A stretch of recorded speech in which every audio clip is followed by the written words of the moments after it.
Hello, fellow travelers in English 431, Writing, Mentorship, and Tutoring. I don't even know what this course is called. Welcome back, and I hope that you're actually using some of these videos because they're really kind of. I don't want to toot my own horn here, but I think I'm doing a great job. No, I'm just kidding. What I'm hoping that these videos do is give you a kind of a low stress way to connect to some of the things that I'm seeing in the readings and some of the things that you could be asking yourself as you're reading these articles.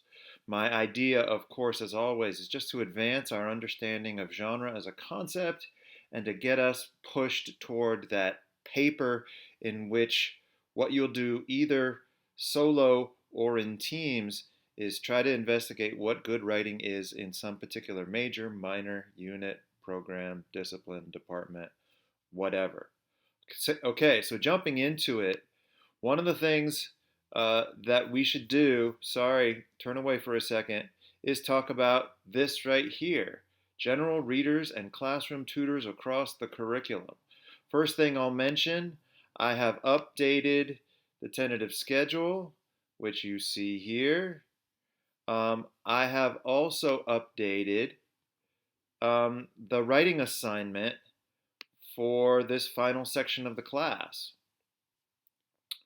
What you see, or what you will see if my computer ever goes any faster than this, is, suddenly I've been signed out, that all the way down here, and in an email that I sent to you, you now have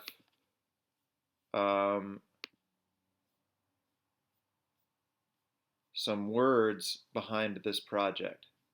What I'm hoping that you're seeing is that I've tried to put together some thoughts about the steps that you would follow in order to do this project. I go through choosing an area of the campus that you want to focus on, doing various kinds of research, and again, do what you can given these strange times that we work in. Some kinds of resources that you might look through as you're doing this project. Some kinds of ways that you might work with actual examples of the kinds of writing students are doing, and then trying to link into some of the things that we have read in these three or four different articles about genre. What we do by the end is two things: a what I found paper, which is very much a research narrative, an iSearch paper it used to be called in the 1970s, in which you're just telling a story of the research that you conducted. That is, I went here, I found this, I read it, it said these things, I reacted these ways, but it left me with these questions, so I continued to research, and then I found this thing, which picked up on this earlier idea, and it was interesting, but it still didn't answer my question, so here I go. I'm back into the research. I went into a database, I talked to a person, I read an article, I thought about it for a bit. You are giving me paragraphs for each one of those statements that I just made, and you're doing it in I fashion. You're clearly using I a lot in the paper. And then a one-page writer's guide. That is, if you were sitting with a student who is from biology and they said, well, what is good writing in biology? You'd be able to hand them this thing, which should be based on the work that you did in what I found. So again, relatively easy. You can work in groups. I think it could be cool. It would certainly advance your understanding of how to work with that particular group of students. So now back to this article. This is the real tea, the nuance, as millennials and Gen Z people might say. She's providing us the real tea here. She is getting into the specifics related to what content knowledge really does for tutors. Now, why is this interesting? As we've talked about, there's quite a debate in the field about the role of disciplinary tutors and the value of thinking through the disciplinary differences among different kinds of programs and majors and so on. What is the value of being a general tutor, and what would that general tutor do?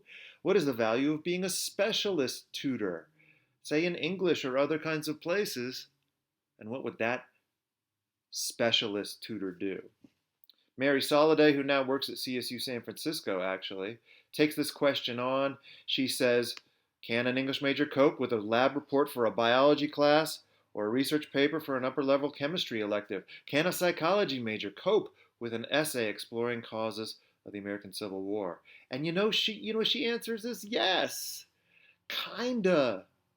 But let's get into that. Content may be more or less significant, she is arguing. Now, how does that work?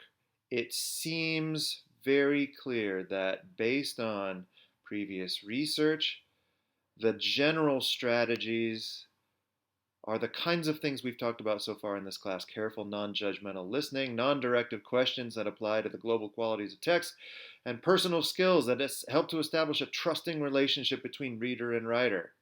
All of these things would help establish a safe environment in a tutoring session. That would be the basic purpose and the motivating idea behind generalist peer tutoring. On the other hand, the value of a discipline specific tutor could be useful for us to consider as well. But there's some debate over that. On the one hand, students benefit from readers, as we've talked about, who can pretend or who actively don't know the content because they're asking questions and using strategies that push writers to consider how an educated but non-technical audience will read their work. And that is exactly what may be going on in many different kinds of classes at Chico State. Secondly, generalist tutors are less directive if they're not familiar with the content, which could work for a tutoring session. And by contrast, sometimes they assume a teacher's role if they're tutoring in their majors. That is, the more you know, the more you tend to lapse into lecture, which may not be as useful for students. So what are we getting to here? There could be some distinct advantages to a generalist tutor. There could be some distinct advantages to a specialist tutor, but they have to be tempered by what we know about the relationship between tutors and student writers. She cites some research. English majors tutored at the global level really well. They started with the quality of the thesis and its relationship to the assignment. And this all could be very useful. However, there are nuances. Students indicated that they were dissatisfied with student tutors who didn't have particular disciplinary knowledge. And what I might want to ask at this point is that because tutors expect to be lectured or expect an authoritative voice to give answers rather than to ask questions? And could that be a failing on our part to not be more authoritative in the way that we are non-directive? How crazy is that? Can you be authoritatively non-directive as a tutor? We continue on. Further on, she says the 1995 study suggested that tutor success is deeply influenced by things that they are able to do to seem more authoritative. That is, the things they know maybe about the class or the professor. So it's in light of these factors, she says, it's no wonder that the definitive role content plays in determining a tutor's success remains unsettled. For while we know the specialized knowledge does play a role in successful tutoring, we can also see how content is entangled in other factors typical of writing in the course. An assignment's local or disciplinary features, the professor's alignment with the discipline, the quality of assignments and their weight in a particular course, the professor's relationship with the tutor, and the tutor's consequent status in the classroom. Oh my frickin' God. So what is she doing here? Let's go back to earlier on where she says instead of thinking about that is writing across the curriculum or writing in the disciplines. She wants to call it writing in the course. Let's go back to this phrase right here, writing across the curriculum. Back when I was coming up, the big tension in the field was between writing across the curriculum, which would be faculty development people like me who would go around campus saying, here, do these things, teach writing in this way. And people who saw themselves as writing in the disciplines specialists who would say, well, biology is different from chemistry and history is different from philosophy. I need to go in as an ethnographer, as an anthropologist. I need to study it as its own culture and not think that writing could be taught the same everywhere. Into this debate, she throws an interesting wrench. She says, and this is past page 34, we should start to be thinking of writing in the course. What does she mean by that?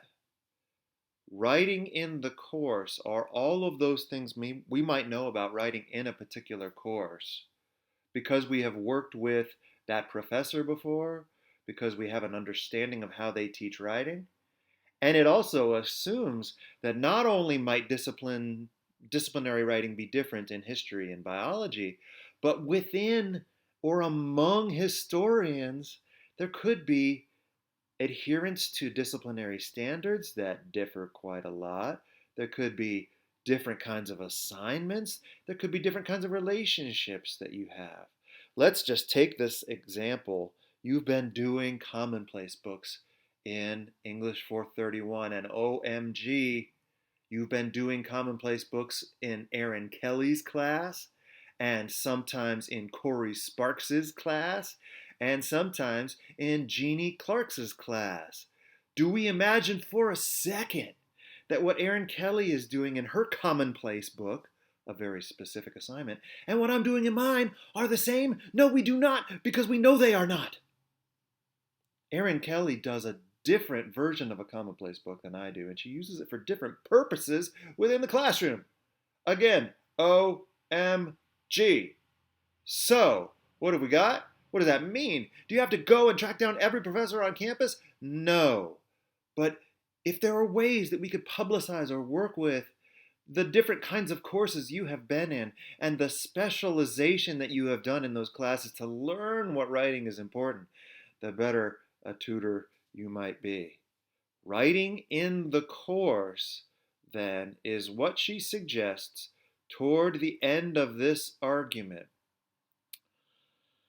which is the authority that we could strike as tutors could be very much enhanced by developing tutors' special knowledge of course content.